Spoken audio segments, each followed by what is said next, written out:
The notification sound on my phone echoed through the empty apartment at 2:47 a.m.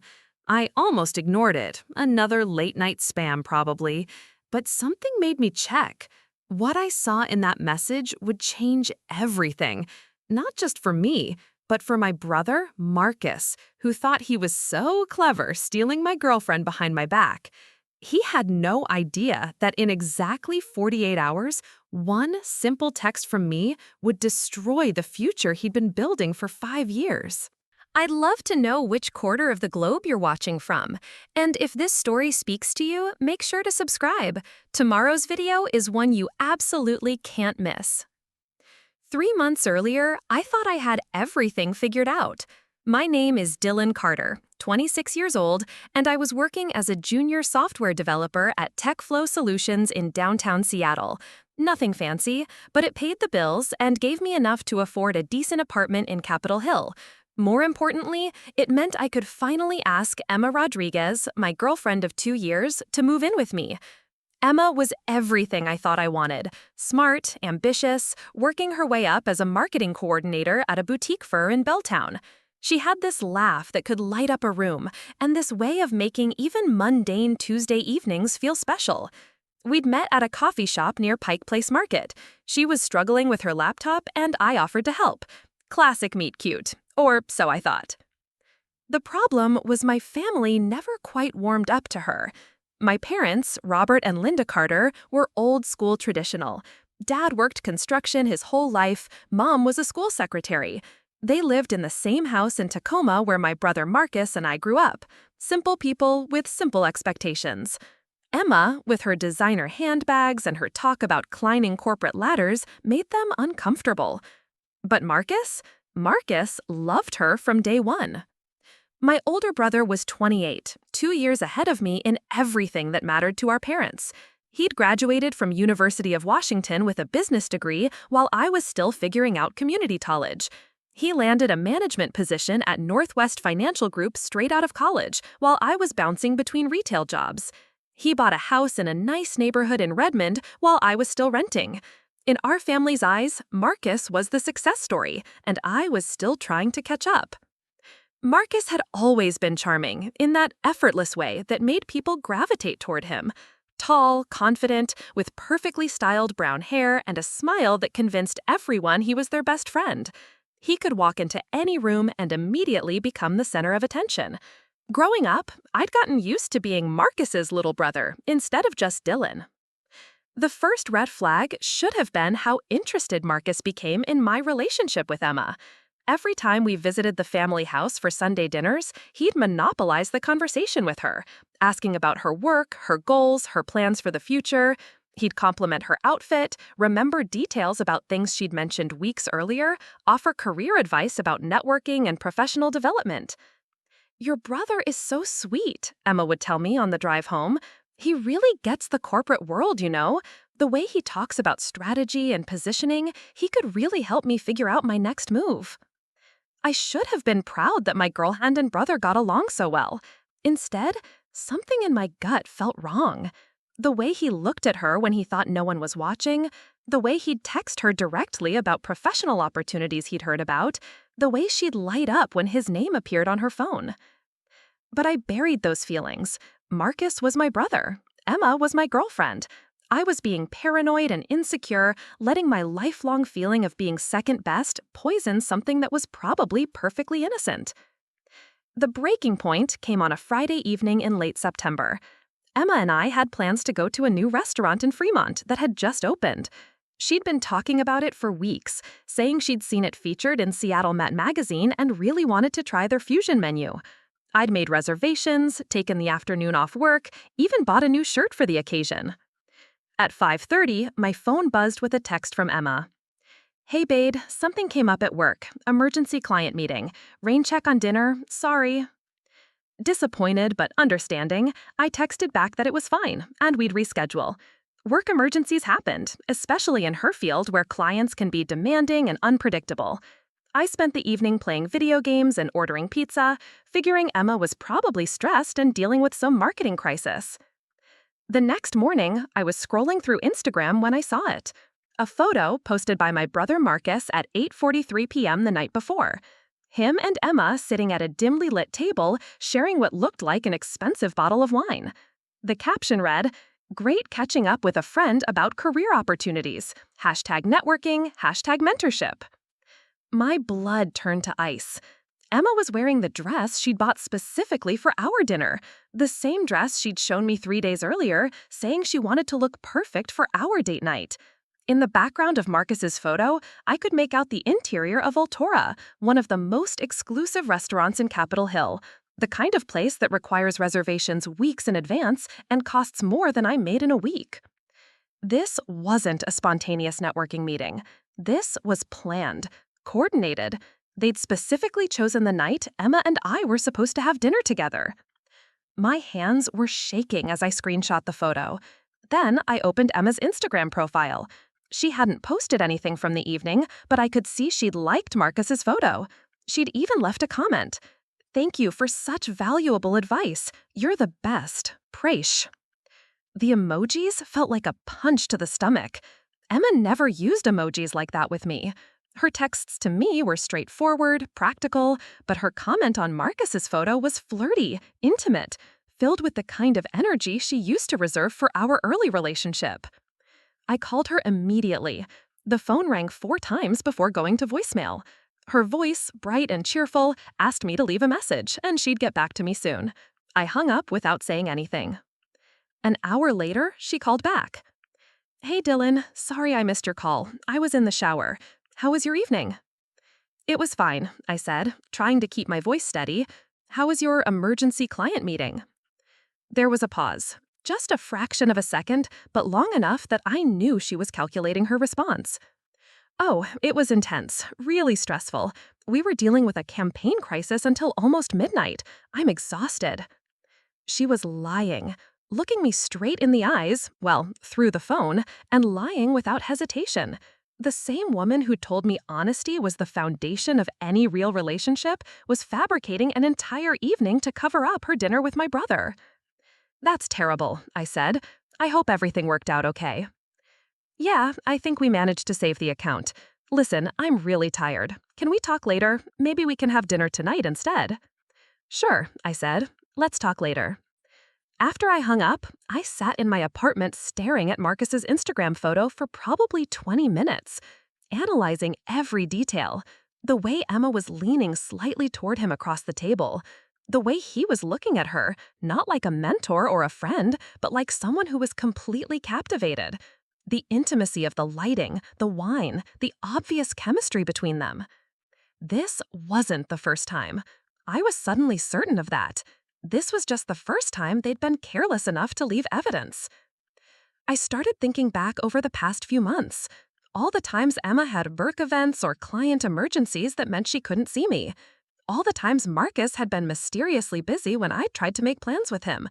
All the inside jokes they developed, the shared references I didn't understand, the way they seemed to communicate without words during family dinners.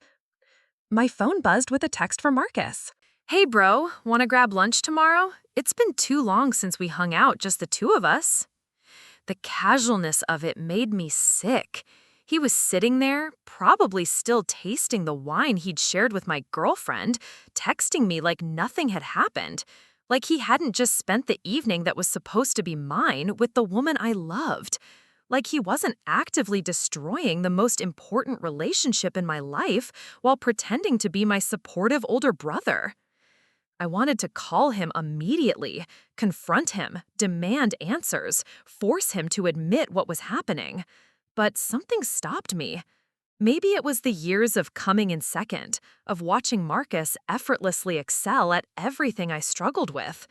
Maybe it was the realization that if I confronted them now, they'd just get better at hiding it. Or maybe it was something darker, a growing desire to understand exactly how deep this betrayal went before I decided what to do about it. So instead, I texted back, "Sounds great, let's do it." If they wanted to play games, I could play games too. But unlike them, I was going to play to win. The lunch with Marcus took place at Pike Brewing Company in Pioneer Square. He'd chosen the location, somewhere busy enough that we could talk without being overheard, but casual enough that it wouldn't seem like a serious conversation. Classic Marcus, always thinking 3 steps ahead. He arrived 5 minutes late, apologizing about traffic from Redmond, wearing a crisp navy button-down that probably cost more than my monthly phone bill. The hostess recognized him, greeting him by name and leading us to what was clearly his regular table by the window overlooking the square. "Dylan, you look good, man," he said, settling into his chair with that easy confidence that had always come naturally to him. "Work treating you well?" "Can't complain," I replied, studying his face for any signs of guilt or nervousness. There were none. If anything, he seemed more relaxed than usual, almost cheerful. "How about you? Northwest Financial keeping you busy?" "There is always something new happening.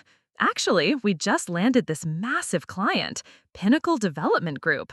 You know, the ones building all those luxury condos in South Lake Union? Complete portfolio restructuring, worth about $12 million in assets under management." He launched into the details with obvious pride, explaining the complexity of the deal, the months of negotiations, and the presentation he'd given to their board of directors. I nodded and made appropriate sounds of interest, but my mind was elsewhere, cataloging every micro-expression, every word choice, looking for cracks in his facade. "The signing is next Friday," he continued, cutting into his salmon. "Biggest deal of my career, honestly. The regional manager is already talking about fast-tracking me for a promotion to senior portfolio director. Could mean relocating to their Portland office, bigger salary, whole 9 yards. That's amazing, Marcus. Really happy for you." And I was, in a twisted way, because the bigger his success, the further he'd have to fall when I figured out how to destroy him. "What about you and Emma?" he asked, and I swear there was the faintest flicker of something in his eyes. "Are things still going well there?" "Great," I said simply. "Really great." "Good to hear. She's a special girl. You're lucky to have someone so ambitious and driven. Not everyone appreciates that kind of intensity in a partner." The way he said intensity made my skin crawl. Like he was sharing an inside joke I wasn't part of. Like he knew something about Emma's intensity that I didn't. "Yeah," I agreed. "She definitely knows what she wants. Speaking of which, I might have a lead for her, professional opportunity. There's a position opening up at one of our client companies, boutique marketing firm, that specializes in financial services. Exactly the kind of niche expertise that could really accelerate her career trajectory."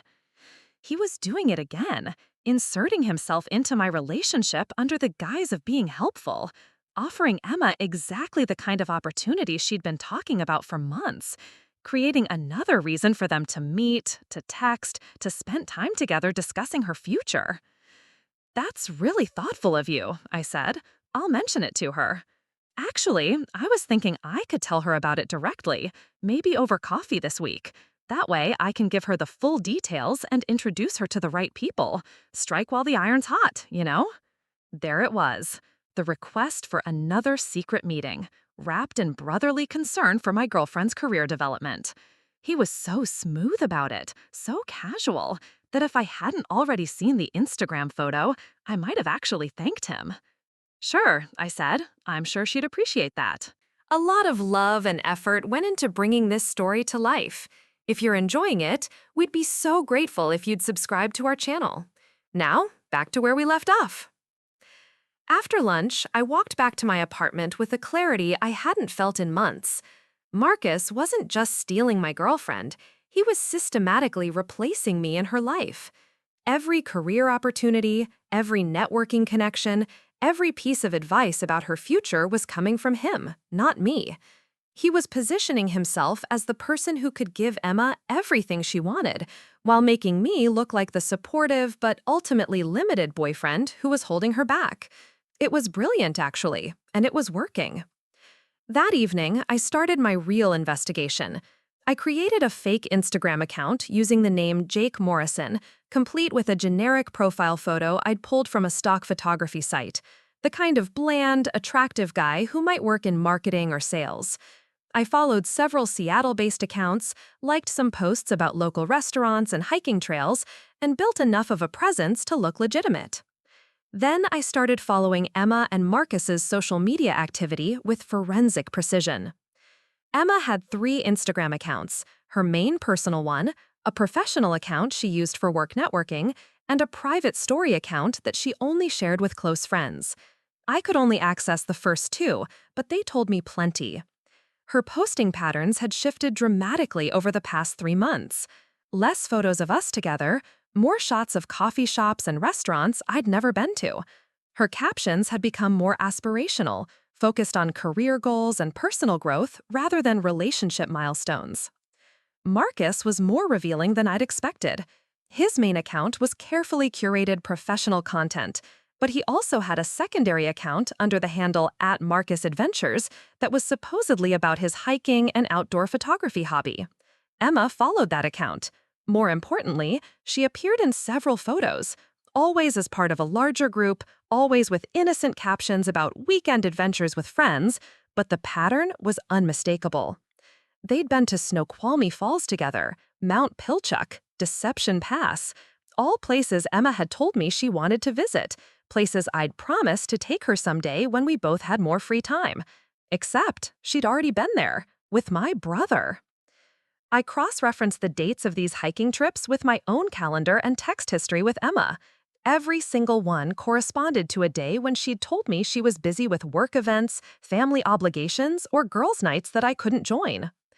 The girls' nights were the most painful discovery. Emma's best friend, Sophia Chen, had her own very active Instagram presence, documenting every social gathering with multiple photos and detailed captions. I went back through 6 months of Sophia's posts, looking for any evidence of the girls' nights Emma had supposedly been attending. There were plenty of posts featuring Emma, but not on the dates she'd told me she was with the girls. The nights she'd claimed to be having dinner with Sophia and their friend group, Sophia had been posting about date nights with her boyfriend or quiet evenings at home. Emma had been lying to me for months, systematically, carefully, creating an entire false narrative about her social life to hide her relationship with Marcus. But I needed more than social media evidence. I needed to understand the scope of their deception, the timeline, maybe even catch them in the act. So I did something I'd never imagined myself capable of. I started following them. It started small. I'd drive past Emma's apartment building in Belltown on my way home from work, noting when her car was there and when it wasn't. I'd check Marcus's location on the Find My Friends app our family shared, supposedly for safety reasons, but Marcus had never removed me from his approved contacts. I'd compare their schedules, looking for patterns, overlaps, times when they were both mysteriously unavailable. The breakthrough came on a Thursday evening in early October. Emma had told me she was working late on a client presentation and couldn't see me until the weekend. Marcus's location showed him at a restaurant called The Walrus and the Carpenter in Ballard. Curious, I drove over. I parked across the street and waited. The restaurant was intimate, dimly lit, the kind of place people went for romantic dinners rather than business meetings. At 8:15, I saw them through the window. Emma and Marcus, sitting at a corner table, completely absorbed in each other. Emma was wearing the black dress I'd bought her for her birthday, the one she'd said made her feel confident and beautiful. She was touching Marcus's hand across the table, laughing at something he'd said, looking at him the way she used to look at me. They stayed for 2 hours. I watched through my car window as they shared appetizers, as Marcus ordered wine, as Emma leaned closer to him when other diners walked past their table.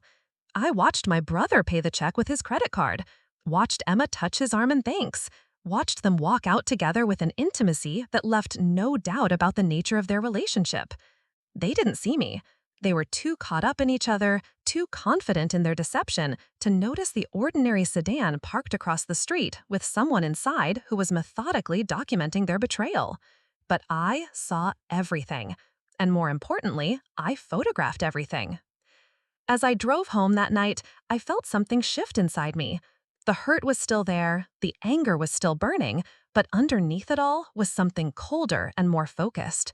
Marcus and Emma thought they were so clever, managing their double lives, keeping me in the dark while they built their relationship on the foundation of my trust. They had no idea that their perfect deception was about to become the weapon I'd use to destroy them both. The war had officially begun, and I was going to win. The photographs from the walrus and the carpenter sat on my laptop screen like evidence in a crime scene investigation. 17 photos in total, capturing everything from their arrival to their intimate dinner conversation to the way Emma kissed Marcus's cheek when they said goodbye outside the restaurant. Clear, undeniable proof of their affair. But as I stared at those images at 3 a.m., something occurred to me. Having evidence of their relationship wasn't enough. People had affairs all the time. Hearts were broken, families were divided, but life went on. Marcus would face some temporary awkwardness at family gatherings. Emma would probably paint herself as someone who'd found true love despite difficult circumstances, and eventually, everyone would move on.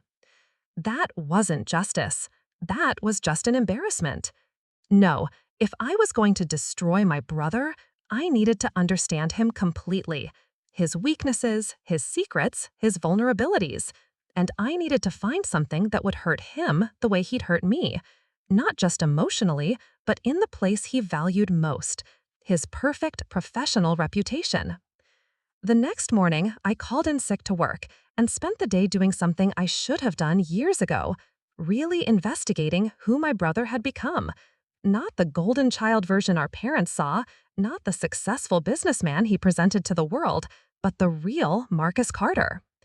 I started with public records, King County Courthouse database, business filings, property records. Marcus's financial life was more complex than I'd realized. The house in Redmond wasn't just a house. It was mortgaged to the hilt with a second mortgage taken out 8 months ago. His BMW was leased, not owned. His credit cards, visible through public court filings from a minor traffic dispute, showed balances that seemed inconsistent with someone living within their means. Marcus was maintaining an expensive lifestyle that his salary couldn't actually support. The question was, how? I dove deeper into Northwest Financial Group's public information. As a registered investment firm, they had to file regular reports with the SEC. I spent hours reading through compliance documents, quarterly reports, and client disclosure statements. Most of it was dense financial jargon, but I was looking for patterns, anomalies, anything that might explain Marcus's cash flow problems. Then I found something interesting. Northwest Financial had been hit with a minor regulatory fine 6 months ago for inadequate client communication procedures. The fine was small, $25,000, and the violation seemed technical, but the timing was suspicious.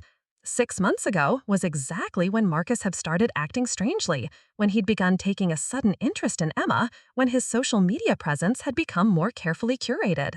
I needed to understand more about Marcus's professional world, so I did something that felt both thrilling and terrifying.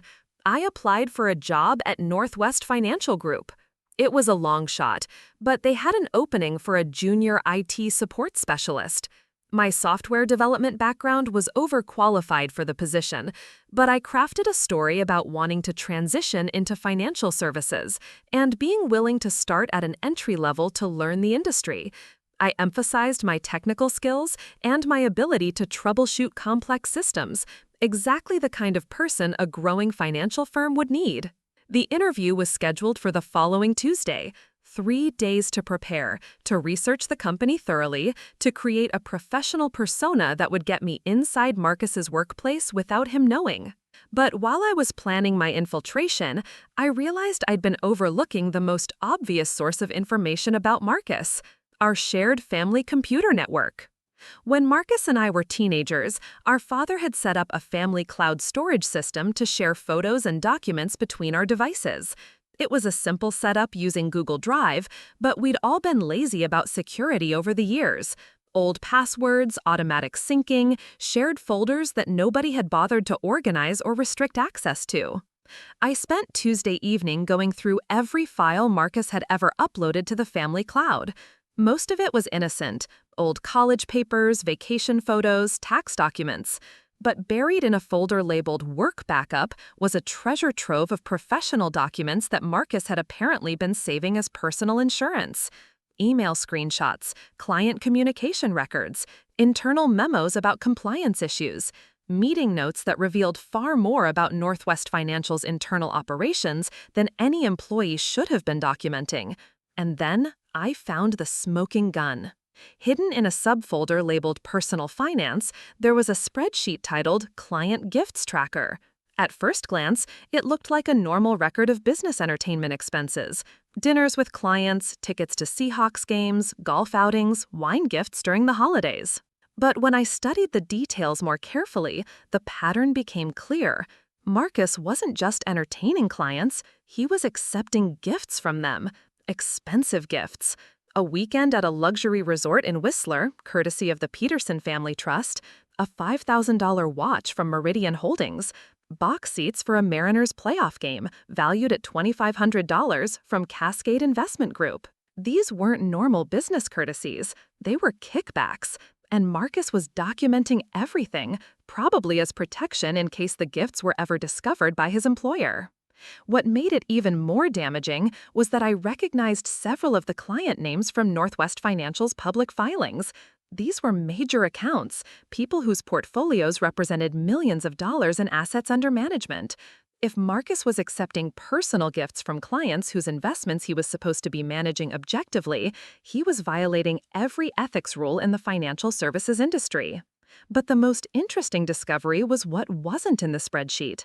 The dates ended abruptly 6 months ago, right around the time of that regulatory fine.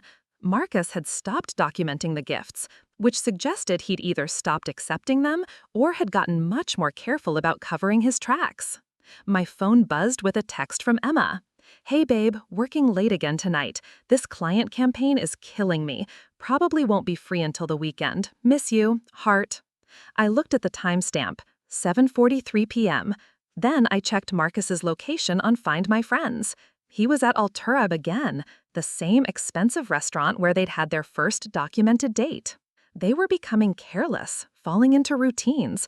That was good. Predictable behavior would make them easier to catch when the time came. I screenshot Emma's text and Marcus's location, adding them to the growing folder of evidence on my laptop. Then I opened a new document and started planning my strategy. The job interview at Northwest Financial was in less than 12 hours. If I could get inside the company, even temporarily, I'd have access to Marcus's professional environment. I could observe his behavior, his relationships with clients and colleagues, maybe even find evidence of ongoing ethical violations. More importantly, I could position myself to be there when his world came crashing down.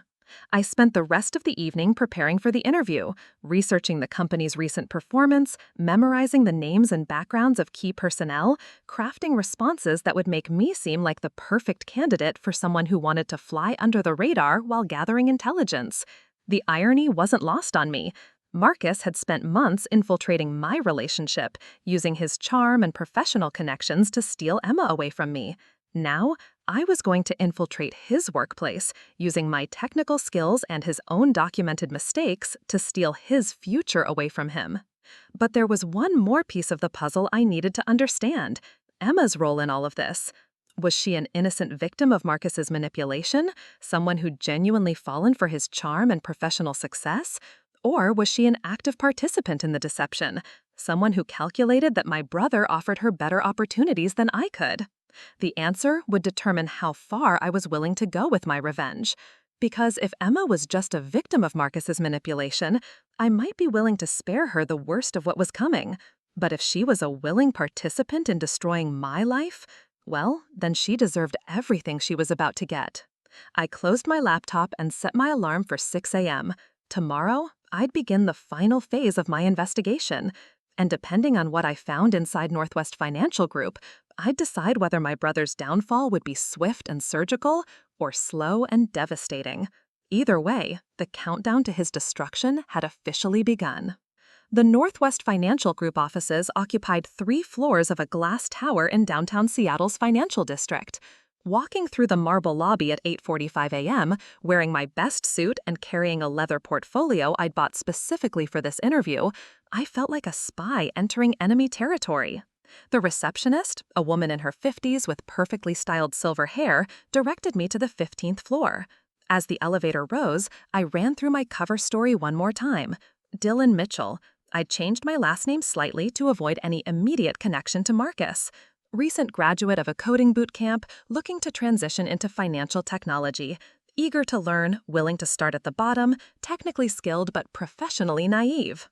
The IT manager who interviewed me was named Kevin Patel, a harried-looking man in his 40s who seemed more interested in my ability to fix printers and reset passwords than my software development background. Perfect. The last thing I needed was a technically sophisticated supervisor who might notice if I was accessing systems I shouldn't be. The position is mostly user support, Kevin explained, scrolling through my fabricated resume on his laptop. Password resets, software installations, basic troubleshooting.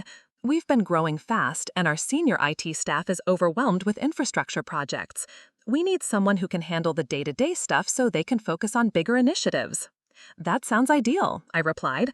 I'm really interested in learning how technology supports financial services. Even basic support would give me exposure to the industry. Kevin nodded absently. The pay is $22 an hour, standard benefits package, 2-week trial period. You'd start Monday if we decide to move forward. Any questions? I asked a few generic questions about company culture and growth opportunities, playing the part of an eager but inexperienced candidate. Kevin seemed satisfied with my performance, and after 45 minutes, he stood up to shake my hand. "I'll discuss it with my team and get back to you by Friday," he said. "Thanks for coming in." As Kevin walked me toward the elevator, we passed through the main floor of the financial services division. I caught a glimpse of Marcus at his desk, leaning back in his chair with his phone pressed to his ear, gesturing animatedly as he spoke. He looked completely in his element, confident, successful, untouchable. He had no idea his little brother had just interviewed for a job 20 feet away from his office. Friday afternoon, Kevin called to offer me the position. I accepted immediately, expressing appropriate enthusiasm and gratitude. My start date was set for the following Monday. I had the weekend to prepare for what would essentially be a full-time undercover operation. My first week at Northwest Financial was a careful balance of actually doing my job and gathering intelligence about Marcus's professional life. The IT support role gave me legitimate access to most areas of the office, including the financial services floor where Marcus worked. I reset passwords, installed software updates, and fixed printer jams, all while observing the company's internal dynamics and identifying potential sources of information. Marcus's desk was in a pod with 3 other portfolio managers, Sarah Kim, James Bradley, and Patricia Murphy. They seemed to function as a tight-knit team, frequently collaborating on client presentations and sharing market analysis. More importantly, they gossiped constantly about office politics, client relationships, and each other's personal lives. By my 3rd day, I'd learned that Marcus was considered one of the rising stars in the division. His client retention rate was exceptional, his portfolio performance was consistently above average, and he had a reputation for bringing in new high-value accounts through his networking skills. Sarah mentioned that Marcus was being considered for the senior portfolio director position that would open up when their current director transferred to the Portland office. But I also noticed things that his colleagues didn't seem to pick up on. Marcus was stressed about something, frequently taking private phone calls that required him to step away from his desk. He'd developed a habit of checking his personal phone obsessively, and his usual easy confidence seemed forced, like he was working harder to maintain his professional demeanor. On Thursday of my first week, I got my first real breakthrough. I was updating software on Patricia Murphy's computer when I overheard her talking to Sarah about a client complaint they'd received the day before. The Peterson Family Trust is claiming they never authorized that transfer to the Meridian Holdings account, Patricia was saying. Legal is looking into it, but Marcus is handling the client communication since it's his relationship. I knew that name. Peterson Family Trust was one of the clients listed in Marcus's gift tracker spreadsheet, the ones who'd supposedly paid for his luxury weekend in Whistler. Didn't Marcus just close a major deal with Meridian Holdings? Sarah asked. That's what makes it weird, Patricia replied. Why would the Peterson Trust be moving money to a company Marcus is also bringing in as a new client? Seems like a conflict of interest. After they finished their conversation, I did some discreet research during my lunch break. Meridian Holdings was indeed a new client that Marcus had signed 3 months ago. But according to the company's public filings, Meridian was essentially a shell company. Minimal assets, no clear business purpose, registered to a P.O. box in Delaware. Marcus was moving money from established clients to fake companies. And based on his gift tracker, he was receiving personal benefits from both sides of these transactions. This wasn't just unethical gift-taking, this was a fraud. But I needed more evidence before I could act on this information. So I started paying closer attention to Marcus's computer habits, looking for opportunities to access his digital files. The breakthrough came the following Tuesday. Marcus had left his computer unlocked when he went to lunch, a basic security violation that gave me exactly the opening I needed. I had maybe 20 minutes before he returned. I plugged a USB drive into his computer and quickly copied his email folders, calendar data, and any documents stored on his local drive. The process took 12 minutes, during which I had to pause twice when other employees walked past his desk. My hands were shaking as I ejected the USB drive and slipped it into my pocket just as I heard Marcus's voice in the hallway. That evening, I spent hours going through the stolen files. Marcus's email history revealed a complex web of client communications that painted a clear picture of systematic fraud. He was identifying wealthy clients who didn't closely monitor their accounts, then moving portions of their portfolios to shell companies that he controlled. The clients would eventually notice the discrepancies, but by then, Marcus had already extracted what he needed and covered his tracks by blaming administrative errors or market volatility. The amounts were significant, usually between $50,000 and $200,000 per transaction. Over the past 18 months, Marcus had stolen nearly $1.2 million from his clients. But the most damaging discovery was in his personal calendar. Marcus had been documenting everything, probably as insurance in case he ever needed to negotiate with prosecutors or regulators. Meeting notes, transaction details, even photographs of the luxury items he'd purchased with the stolen money, including photos of jewelry he'd bought for Emma.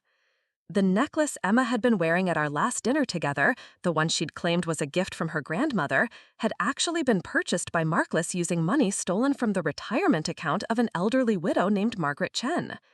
Emma wasn't just sleeping with my brother. She was wearing jewelry bought with money he'd embezzled from retirees and trust funds. I leaned back in my chair, staring at the evidence spread across my laptop screen. I had enough information to destroy Marcus completely.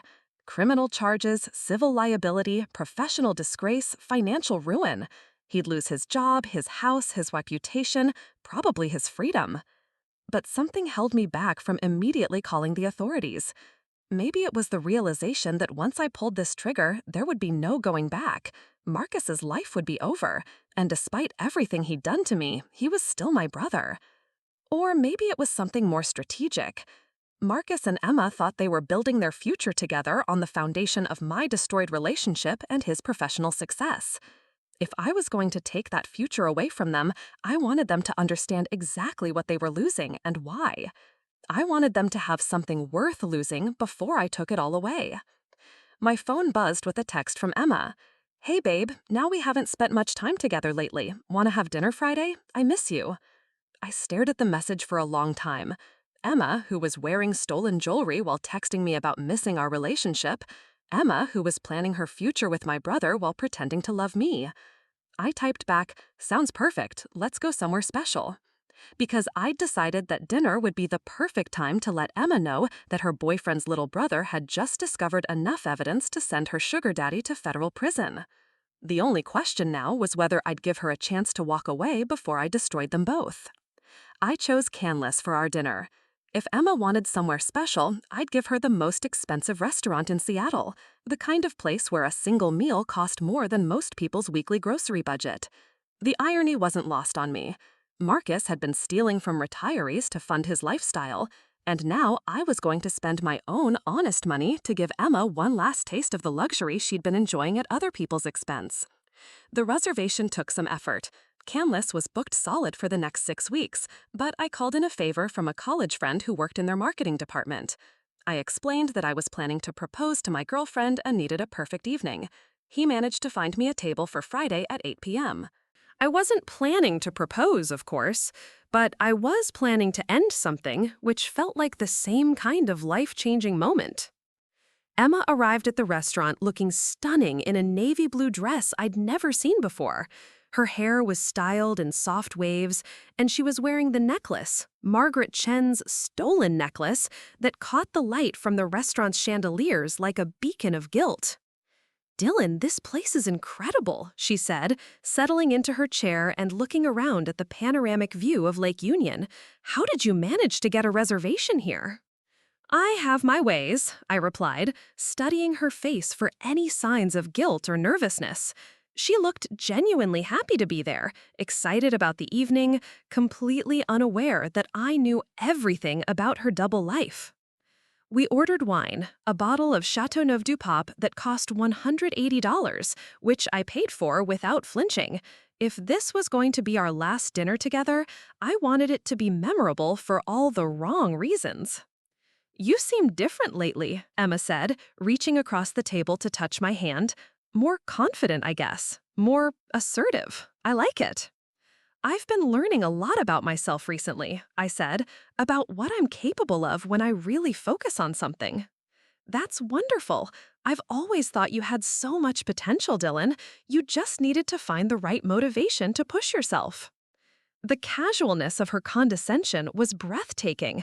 Here she was, encouraging me to reach my potential while actively working to replace me with my brother. The same woman who'd been lying to me for months was sitting across from me offering life advice. Our appetizers arrived, Pacific oysters for her, foie gras for me. Emma took a photo of her plate for Instagram, the flash reflecting off her stolen necklace. "So," I said, cutting into the foie gras with surgical precision, "tell me about your work lately. You mentioned that client campaign that's been keeping you so busy." "Oh, that." Emma waved her hand dismissively. "It's been intense, but we finally wrapped it up this week. The client loved our final presentation, actually secured a 6-month extension on the contract." Another lie. I'd been monitoring her company's social media and press releases. There had been no major campaign completion, no contract extension announcements. Emma was still fabricating entire professional achievements to cover her time with Marcus. "That's amazing," I said. "You must be relieved to have your evenings free again." "Definitely. I've missed spending time with you, Dylan. I know I've been distant lately, but work has just been overwhelming." She was looking at me with what seemed like genuine affection, the same expression she'd worn when we first started dating. For a moment, I almost felt sorry for her. She had no idea what was coming. "Emma," I said, setting down my fork and looking directly into her eyes, "can I ask you something?" "Of course." "Do you remember when you first met Marcus? What was your initial impression of him?" The question caught her off guard. I watched her face carefully, noting the slight tightening around her eyes, the way her hand instinctively moved to touch her necklace. "Your brother? I don't know. He seemed nice enough. Professional, successful. Why do you ask?" "Just curious. You two seem to get along really well. He's always talking about how impressive you are, how much potential you have in your career." "He's been very supportive," Emma said carefully. "It's nice to have someone in the family who understands the corporate world." "The corporate world," I repeated. "Right. Marcus does seem to have that figured out. All those client dinners, networking events, business trips. It must be exciting to be part of that scene." Emma's smile became more forced. "I wouldn't know personally. I just heard about it from him."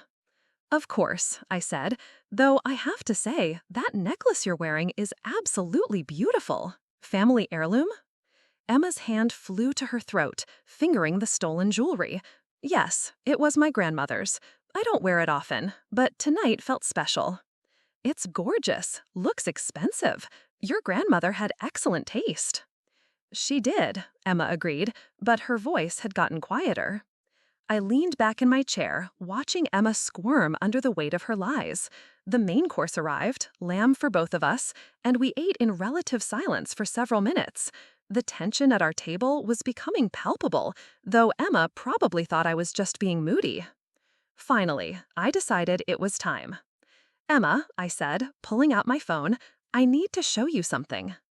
I opened the photo gallery and selected one of the pictures I'd taken of her and Marcus at the Walrus and the Carpenter. Emma's face went white as she recognized herself in the image, leaning across the table to kiss my brother's cheek. "Dylan, I can explain," I interrupted, swiping to the next photo, Marcus's hand on her back as they walked out of the restaurant together. "Because I'd love to hear how you explain this." Emma's eyes filled with tears, but I couldn't tell if they were from guilt or panic at being caught. "It's not what it looks like," she whispered. "Really? Because it looks like you've been having an affair with my brother while lying to my face for months? It looks like you've been using me as cover while building a relationship with someone you think can give you a better life." "Dylan, please," I continued, swiping through more photos. Snoqualmie Falls, Mount Pilchuck, Deception Pass, all those places you told me you wanted to visit someday, except you'd already been there, with him. Emma was crying openly now, mascara running down her cheeks. Other diners were starting to notice our table, but I didn't care. I know about the fake work emergencies, the imaginary girls' nights, the client meetings that never happened. I know you've been systematically lying to me while planning your future with Marcus. "You don't understand," Emma sobbed. "It wasn't supposed to happen like this. Marcus and we just connected on a different level. He understands my ambitions, my goals." "Your goals?" I repeated. "Right. Is that what you call wearing jewelry bought with stolen money?" Emma's crying stopped abruptly. "What are you talking about?" I leaned forward, lowering my voice so only she could hear me. "That necklace you're wearing, the one you claim belonged to your grandmother, Marcus bought it with money he embezzled from his clients, specifically from the retirement account of a 78-year-old widow named Margaret Chen." The color drained completely from Emma's face. "That's impossible." "Marcus has been stealing from his clients for over a year, Emma, moving money from their accounts to shell companies he controls, then using that money to fund his lifestyle, including the lifestyle he's been sharing with you." I pulled up the documentation on my phone, screenshots of Marcus's gift tracker, bank records, client communication emails. Every expensive dinner, every luxury hotel, every piece of jewelry he's given you, it's all been paid for with money stolen from retirees and trust funds. You've been sleeping with a criminal, Emma, and wearing his victim's money around your neck. Emma stared at the evidence on my phone screen, her hands shaking as she processed what I was telling her. "How do you know all this?" she whispered. "Because unlike you and Marcus, I actually work for my information, instead of just taking what doesn't belong to me." I signaled the waiter for our check, watching Emma sit in stunned silence as the full scope of her situation became clear. "Here's what's going to happen," I said quietly. "You're going to go home tonight and think very carefully about your choices. You can walk away from Marcus now, before this gets worse. Or you can stay with him and go down with the ship when the FBI comes calling." "The FBI?" "Financial fraud, Emma. Wire fraud, money laundering, breach of fiduciary duty. Marcus is looking at federal prison time. The only question is whether you want to be standing next to him when the handcuffs come out." The waiter brought our check, $340 for a dinner that had lasted less than 2 hours. I paid with cash, leaving a generous tip despite the circumstances. "Dylan," Emma said as I stood to leave, "what are you going to do?" I looked down at her, sitting there in her stolen jewelry and her borrowed lifestyle, finally understanding that her perfect future had been built on other people's suffering. "I'm going to give you 24 hours to make your choice," I said. "After that, I'm going to send a single text message that will destroy Marcus's life completely. Whether you're still part of that life when it happens is entirely up to you." I walked out of Canlis into the Seattle night, leaving Emma alone at the table with the check I'd already paid and the weight of a decision that would determine whether she was a victim of Marcus's manipulation or a willing participant in his crimes. The countdown to my brother's destruction had officially begun. Saturday morning arrived gray and drizzling, typical Seattle weather that matched my mood perfectly. I sat in my apartment with my laptop open, staring at the draft email I'd prepared for the FBI's Financial Crimes Division. The subject line read, Evidence of systematic client fraud at Northwest Financial Group. The message contained a detailed summary of Marcus's embezzlement scheme, complete with attached documentation, transaction records, and photographic evidence. All I had to do was click send. But something was holding me back. Maybe it was the finality of it all. Once that email was sent, there would be no undoing what came next. Marcus would be arrested, probably within days. His career would be over, his reputation destroyed, his freedom taken away for years. Our family would be devastated. Christmas dinners would never be the same. Or maybe it was something more complicated. Despite everything Marcus had done to me, part of me still remembered the big brother who'd taught me to ride a bike, who'd stood up to bullies at school, who'd helped me with homework when I was struggling in high school. Marcus, who'd been my hero before he became my enemy. My phone buzzed with a text message. Unknown number. We need to talk. F. Emma. She'd probably spent the entire night processing everything I'd told her at dinner, weighing her options, trying to figure out how to minimize the damage to her own life. I was curious what decision she'd reached. I texted back, Green Lake Park, North Parking Lot, 1 hour. Green Lake was neutral territory, public enough that she couldn't cause a scene, but private enough for an honest conversation.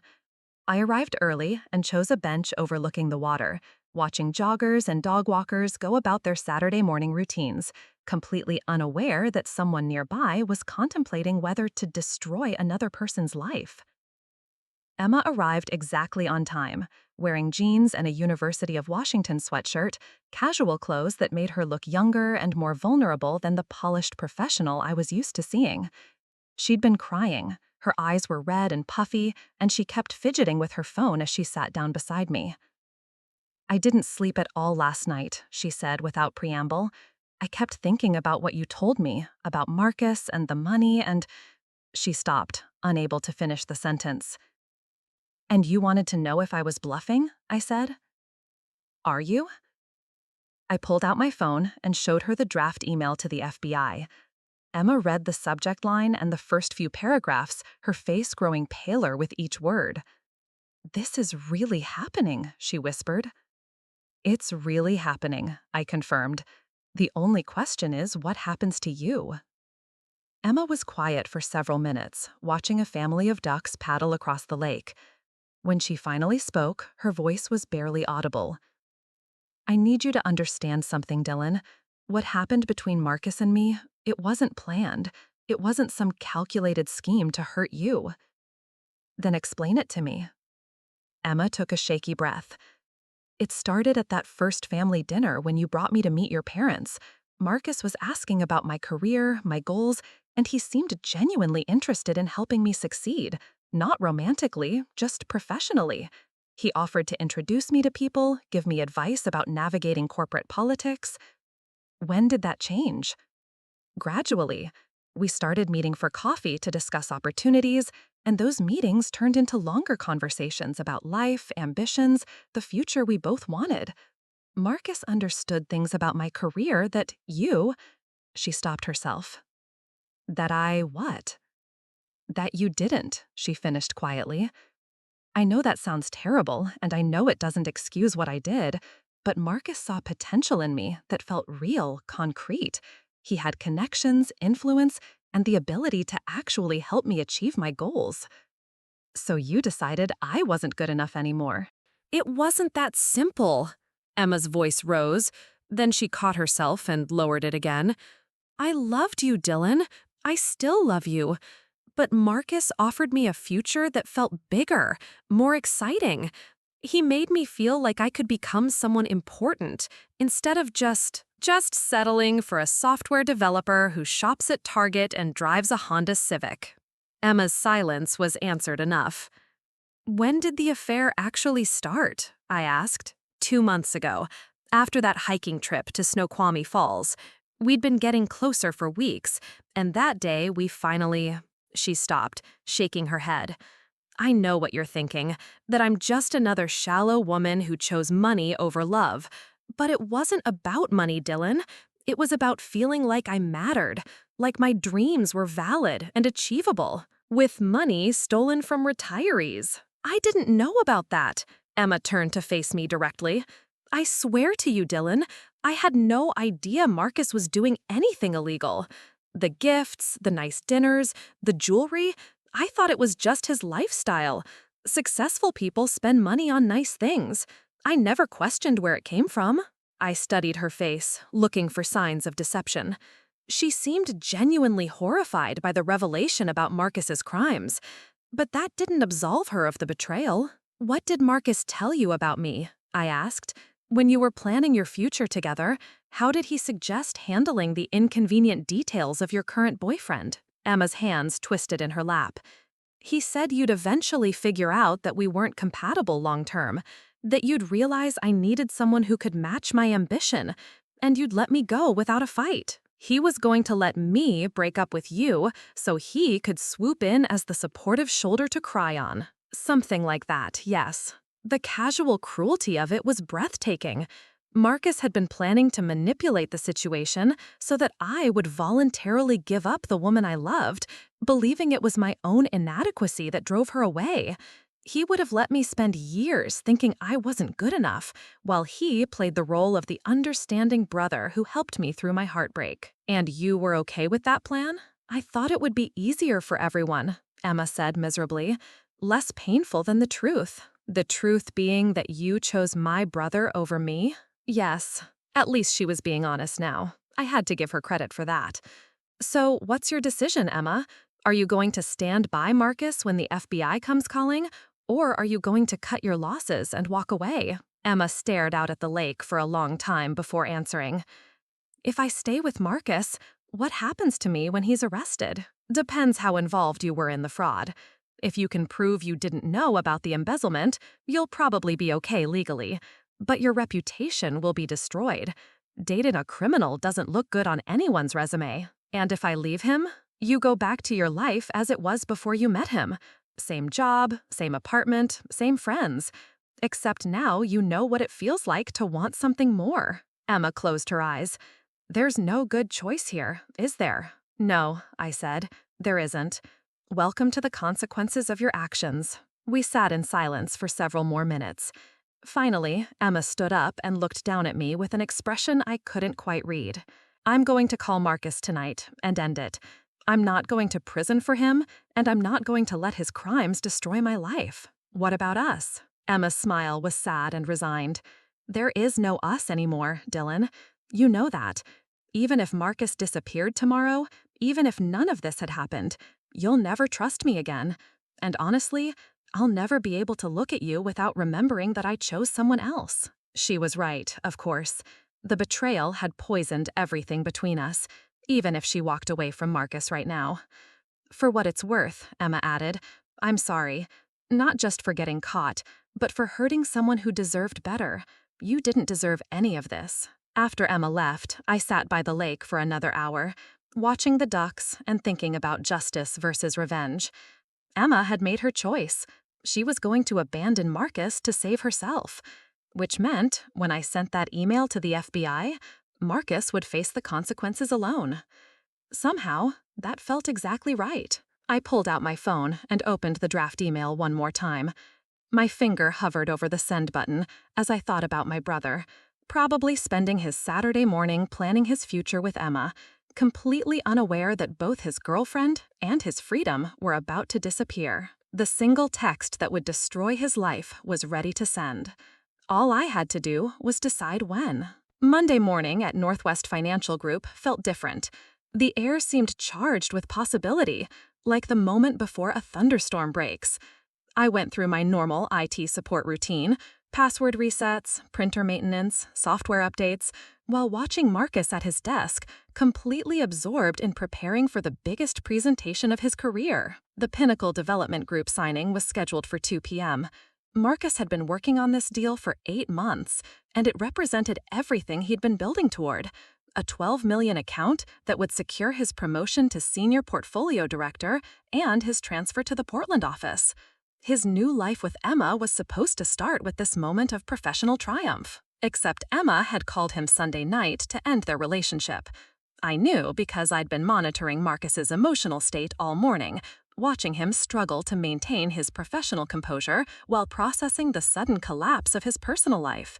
He'd taken 3 personal phone calls before 10 a.m., each one leaving him more agitated than the last. What Marcus didn't know was that in approximately 4 hours, his professional life would be joining his personal life in complete ruins. At 11:47 a.m., I received the confirmation I'd been waiting for, a response to the email I'd sent to the FBI Friday evening, timed to arrive after Emma had made her decision, but before Marcus's big presentation. Mr. Mitchell, thank you for bringing this matter to our attention. Based on your documentation, we are opening an immediate investigation into Marcus Carter and Northwest Financial Group. Federal agents will be conducting interviews and executing search warrants beginning this afternoon. Your cooperation as a witness will be essential to this case. Please contact Agent Sarah Williams at the number below. I screenshot the email and forwarded it to a secure folder, then deleted it from my work computer. Everything was in motion now. The FBI was mobilizing, search warrants were being prepared, and Marcus's world was about to implode in spectacular fashion. The irony was perfect. Marcus had spent months systematically destroying my relationship while building his own future on a foundation of lies and stolen money. Now, I was going to systematically destroy his future on the same day he thought he was achieving everything he'd ever wanted. At 1:30 p.m., Marcus gathered his presentation materials and headed toward the conference room where the Pinnacle Development Group executives were waiting.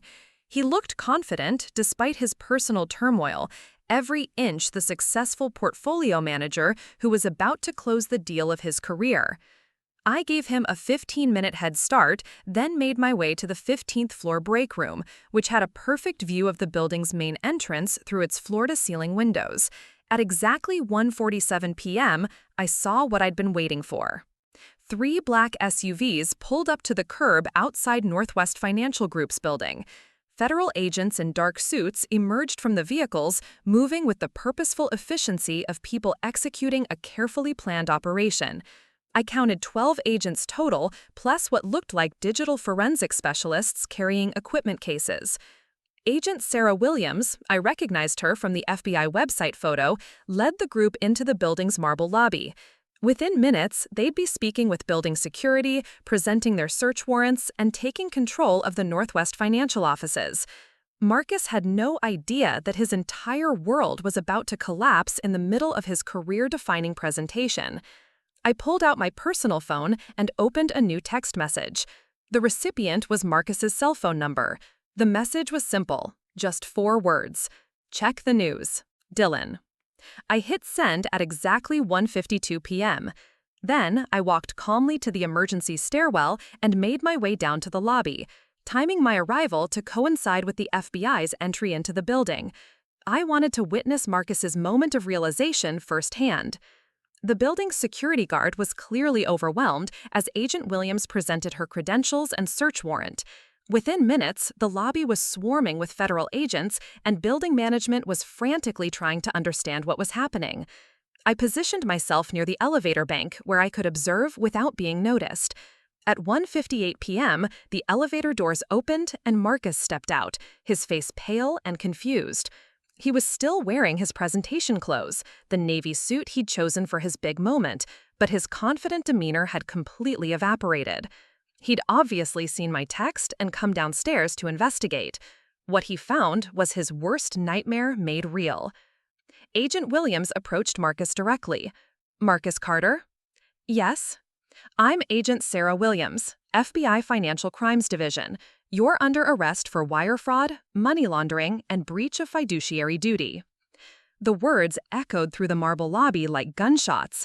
Marcus's face went through a series of emotions: confusion, disbelief, panic, and finally a terrible understanding as he realized that his carefully constructed life was collapsing in real time. There must be some mistake, Marcus said, his voice shaking. I'm in the middle of a client presentation. This is... Mr. Carter, you have the right to remain silent, Agent Williams continued, producing handcuffs. Anything you say can and will be used against you in a court of law. As the Miranda rights continued, Marcus's eyes swept the lobby desperately, looking for some explanation, some way to make sense of what was happening. His gaze landed on me, standing near the elevator bank, watching his arrest with the calm satisfaction of someone who'd orchestrated every detail of this moment. For a few seconds, our eyes met across the crowded lobby. I saw the exact moment when Marcus understood who was responsible for his downfall. His expression shifted from panic to a mixture of rage and betrayal that mirrored exactly how I'd felt when I discovered his affair with Emma. I pulled out my phone and typed one final text message. "You stole my girlfriend, I stole your future. We're even now." I sent the message and watched Marcus's phone buzz in his pocket just as Agent Williams finished cuffing his hands behind his back. He couldn't reach the phone, couldn't read the message, but he could hear the notification sound that confirmed what he already knew. His little brother had just destroyed his entire life with a single text. As federal agents led Marcus toward the building's exit, I heard fragments of conversation from the Northwest Financial employees who'd gathered in the lobby. Words like embezzlement and client fraud and millions of dollars floated through the air, painting a picture of the scandal that would dominate Seattle's financial news for weeks to come. Kevin Patel, my IT supervisor, appeared at my elbow. "Dylan, what the hell is happening?" "Looks like someone's been stealing from clients," I said, maintaining the persona of Dylan Mitchell, the innocent IT support specialist who just happened to be in the wrong place at the wrong time. "Marcus Carter," Kevin said, shaking his head. "Guy seemed so professional, so successful. You never know, I guess." "No," I agreed. "You never know." By 3 p.m., the FBI had sealed off the entire financial services floor and begun the process of seizing computer equipment, financial records, and client files. Marcus was being transported to federal holding, where he'd spend the night before his arraignment. The Pinnacle Development Group deal was dead, along with Marcus's promotion, his Portland transfer, and his dreams of building a new life with Emma. I submitted my resignation to Kevin via email at 4:30 p.m., citing a family emergency that required me to leave Seattle immediately. It wasn't entirely a lie. Marcus's arrest would devastate our parents, and I'd need to be there to help them process the reality that their golden child was a criminal. But first, I had one more stop to make. Emma's apartment building in Belltown was a 15-minute drive from downtown. I found her sitting on the front steps, still wearing the same University of Washington sweatshirt from our conversation at Green Lake. She looked like she'd been crying again. "I saw the news," she said as I approached. "It's really over, isn't it?" "It's really over." Emma was quiet for a moment, processing the finality of it all. "How long have you been planning this?" "Since the night I saw Marcus's Instagram photo of your dinner together. Maybe since the first time I noticed the way he looked at you." "And you never considered just confronting us directly, giving us a chance to end it before it went this far?" I sat down beside her on the concrete steps. "Would you have ended it? Really? If I'd confronted you 2 months ago, would you have chosen me over him?" Emma's silence was answer enough. "Marcus made his choices. You made yours. I made mine. Everyone gets to live with the consequences." "What happens now?" Emma asked. "Now, you go back to your life. Same job, same apartment, same dreams, just without stolen money funding them. Marcus goes to federal prison for probably 5 to 8 years, and I move on, knowing that justice was served." Emma nodded slowly. "I suppose I deserved this." "You deserved the truth," I corrected. "Marcus deserved justice. There's a difference." As I walked back to my car, I felt something I hadn't experienced in months: peace. The weight of betrayal, anger, and planning that had consumed my life was finally lifting. Marcus and Emma had stolen my trust, my relationship, and my sense of security. But in the end, I'd stolen something far more valuable from them: their future together, built on lies and other people's suffering. The score was settled. Marcus had taught me that sometimes, when someone takes everything from you, the only appropriate response is to take everything from them. One single text message had been enough to destroy Marcus's life completely. And somehow, that felt exactly like justice. Looking for more? We've got 2 amazing stories right on screen. If this one touched you, these are absolutely worth your time. Click to watch them now. And hey, subscribe and hit that bell to never miss our latest uploads.